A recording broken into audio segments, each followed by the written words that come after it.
हम गौले जब गौले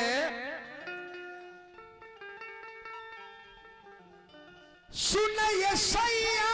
तू बड़ा बहारा सुन ये सैया तू बड़ा बहारा म्यूजिक से लला वन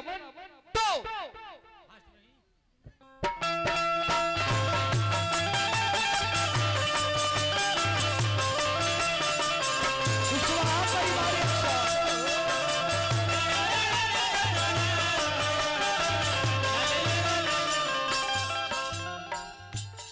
कहती है मेहरारू के सैया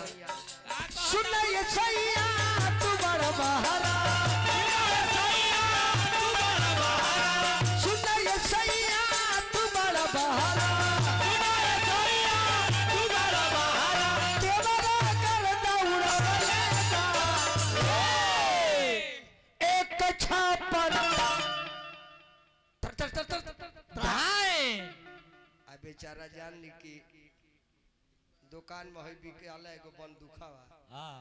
उहे हमर भईवा राख आ एक बेर उठा के हमरा कौर कहते तर तर तले में को बैटरी खत्म अब ऊपर पड़बे ना कल त मार ठेकोइता के वही कुंदा कुंदा ते बैटरी काहे न डले ऊपर पड़बे ना कोई औ जाता जे फायर करता उ मिस से मार देला एने तेरे करता उड़ावले एक 56 हाँ ई भोभाड़वा गोली रलो ई 12 बोर रलो 12 बोर हाय 3 नट गिरी नट एने तेरा करता उड़ावले एक 56 लेके वीरापन सैया हो सीधे वीरावले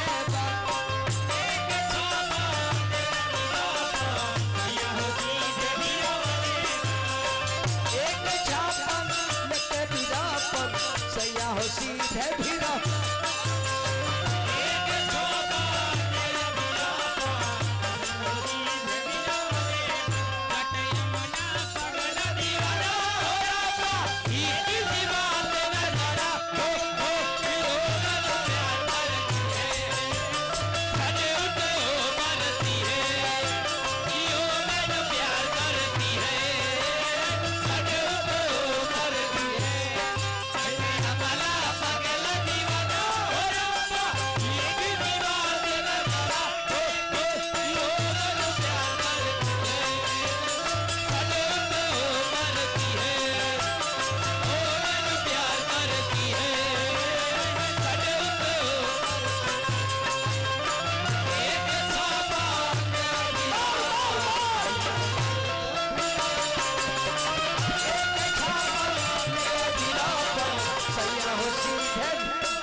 साली कहता दाब दे के बुझे खोखी सीधा भीरा लबा दुआरी अपलोखी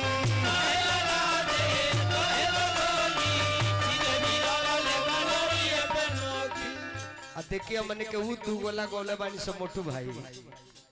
जातना कैसेट में चौहान भाई गोले बड़े उ सारा गीत हम लिखतनी जे तू हई गई हो हम हई गाए तू हई कहियो हई हम कहे एगो दी आ एगो ली अब बाट बाट के खले में एबरे के कलाकार करी है अपने फेर में बालू के कर उजार दी के कर फाड़ दी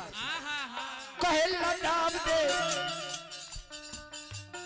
उगा सब बतिया दिमाग खा जाए है के कहूं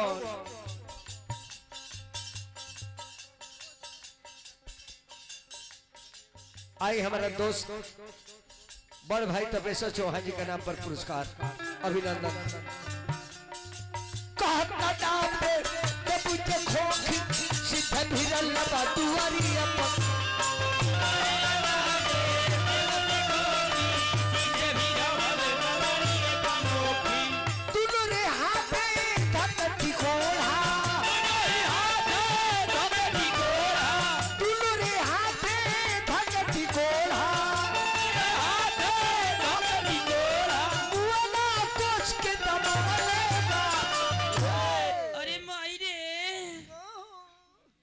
दाबा तनी कर दुखा था तोरा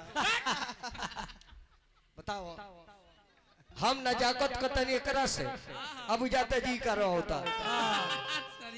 सीधे दोनों रे हाथे धकती कोल्हा मुआला कोस के दबावे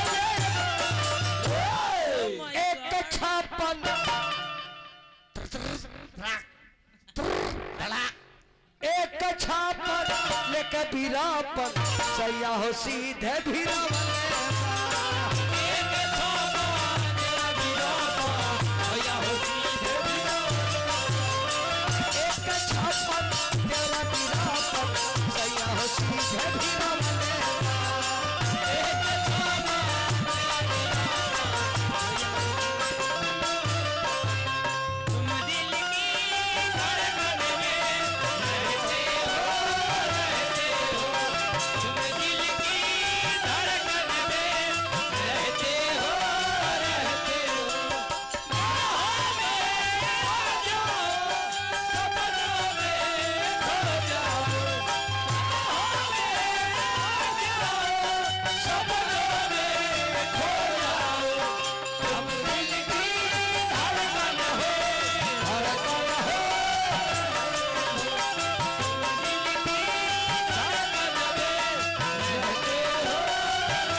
पंचर कोइले बा हमारो टायर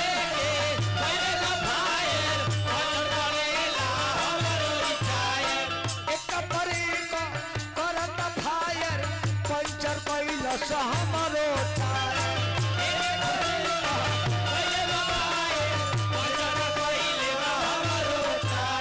राइटर हम आ कहनी के महेश भाई के नाम लगा दो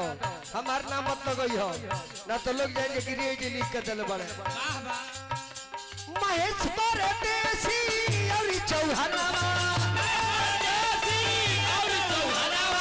कब चौहानवा लिखल गिरी जी मुआना को सभी ओह माय गॉड होगा मत को उई माई मर गनी दैया रे एंगा कहबे नु तो जौनो तोर को हकी होता तो से कहते अरे मोई रे मोई